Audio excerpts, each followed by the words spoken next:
இந்த வீடியோவில் நம்ம எதை பற்றி பார்க்க போகிறோம்னா, பிஎம் கிசான் திட்டத்தில் 19வது தவணை பணம் வங்கி கணக்கில் எப்போது செலுத்தப்படும் என்பது குறித்து மிகவும் முக்கியமான தகவல் ஒன்று வெளியாகியுள்ளது. அது என்ன என்பதை பற்றியும், இந்த பணத்தை நீங்கள் பெறுவதற்கு கண்டிப்பாக 3 ஸ்டெப் கம்ப்ளீட் பண்ணுறதுன்னு சொல்லியிருக்காங்க. அது என்ன என்பதை பற்றி தான் இந்த வீடியோவில் நம்ம டீட்டெயிலாக பார்க்க போகிறோம். பிஎம் கிசான் 19வது தவணை பணம் பார்த்தீங்கன்னா, பிப்ரவரி மாதம் 24ஆம் தேதி தகுதியுடைய பயனாளிகள் வங்கிக் கணக்கில் ரூபாய் 2000 செலுத்தப்படும் என்று கூறப்பட்டுள்ளது. இந்த பணத்தை நீங்கள் பெறுவதற்கு கண்டிப்பாக 3 ஸ்டெப் கம்ப்ளீட் பண்ணணும்னு சொல்லியிருக்காங்க. இதில் என்ன சொல்லியிருக்காங்கன்னா, to avail the benefits of 19 instalment of Pradhan Mantri Kisan summon நிதி யோஜனான்னு சொல்லி மென்ஷன் பண்ணிட்டு, ஃபஸ்ட்டு ஸ்டெப் வந்து நீங்கள் உங்களுடைய கேவைசி கம்ப்ளீட் பண்ணணும்னு சொல்லியிருக்காங்க. Next link your active bank account to Aadhaar card and enable டிபிடினா டைரக்ட் பேமெண்ட் சிஸ்டம் எனபிள் பண்ணிவிட்டு, நீங்கள் உங்களோட பேங்க் அக்கௌண்ட் கூட ஆதார் கார்டு கண்டிப்பாக லிங்க் பண்ணிடணும்னு சொல்லியிருக்காங்க. அடுத்ததாக உங்களோட லேண்ட் ரெக்கார்ட்ஸ் வந்து நீங்கள் வெரிஃபிகேஷன் பண்ணுன்னு சொல்லியிருக்காங்க. இந்த 3 ஸ்டெப் கம்ப்ளீட் பண்ணிருக்கணும்.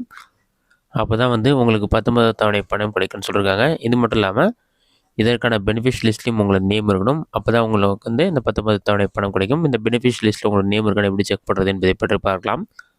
உங்களோட மொபைலில் ஏதாவது ஒரு ப்ரௌசர் ஓப்பன் பண்ணிக்கிங்க. அதில் கூகுள் சர்ச்சில் போயிட்டு பிஎம் கிசான் சொல்லி டைப் பண்ணுங்கள். அந்த மாதிரி நீங்கள் டைப் பண்ணி வைக்க கொடுத்தீங்கன்னா ஃபஸ்ட் எடுத்துனே pmkisan.gov.in ஒரு வெப்சைட் ஷோகும். அந்த வெப்சைட் வந்து செலக்ட் பண்ணுங்கள். இந்த பணம் பெறுவதற்கு யாரெல்லாம் தகுதியானவர்கள் சொல்லிவிட்டு பெனிஃபிஷரி லிஸ்ட்டில் டீட்டெயிலாக கொடுத்துருக்காங்க. பாட்டமில் ஸ்க்ரோல் பண்ணிங்கன்னா பெனிஃபிஷரி லிஸ்ட்டுன்னு ஒரு ஆப்ஷன் இருக்கும். அந்த ஆப்ஷனை செலக்ட் பண்ணுங்கள். ஒரு 5 செகண்ட்ஸ் லோட் ஆகும். லோடாகி கம்ப்ளீட் ஆன பிறகு ஃபஸ்ட்டு உங்களோட ஸ்டேட் என்னவோ செலக்ட் பண்ணுங்கள். நெக்ஸ்ட்டு உங்களோட டிஸ்ட்ரிக்ட் செலக்ட் பண்ணுங்கள். சப் டிஸ்ட்ரிக் எதுவாக செலக்ட் பண்ணுங்கள். அதை செலக்ட் பண்ண பிறகு உங்களோட பிளாக் வில்லேஜ் எல்லாமே செலக்ட் பண்ணுங்கள்.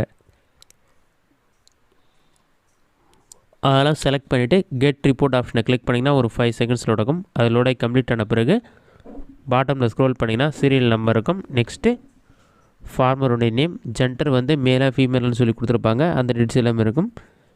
இந்த பெனிஃபிஷியல் லிஸ்ட்டில் உங்களோட நேம் இருக்கான்னு சொல்லி செக் பண்ணுங்கள். நேம் இல்லைனா நெக்ஸ்ட்டு கொடுத்து நெக்ஸ்ட் பேஜ் இருக்கான்னு செக் பண்ணுங்கள். இதற்கான லிஸ்ட்டில் உங்களுடைய பேர் இருந்தாலே கண்டிப்பாக உங்களுக்கு பணம் வராதுக்கு வாய்ப்பு உள்ளது. இது மட்டும் இல்லாமல் இகேஒய்சி டீட்டெயில்ஸ் எல்லாமே நீங்கள் அப்டேட் பண்ணியிருக்கணும். இதன் தற்போதைய முக்கிய தகவல். இந்த மெத்தடை பயன்படுத்தி பெனிஃபிஷியல் லிஸ்ட்டில் உங்களோட நேம் இருக்கானு சொல்லி நீங்கள் ஈஸியாக செக் பண்ணி பார்த்துக்கொள்ள முடியும். இந்த வீடியோ உங்களுக்கு யூஸ்ஃபுல்லாக பண்ணிக்கிறேன். இந்த வீடியோ பிடிச்சிருந்த லைக் பண்ணுங்கள். வேறு ஏதாச்சும் டவுட் வந்தால் கமெண்ட் பாக்ஸில் கமெண்ட் பண்ணுங்கள்.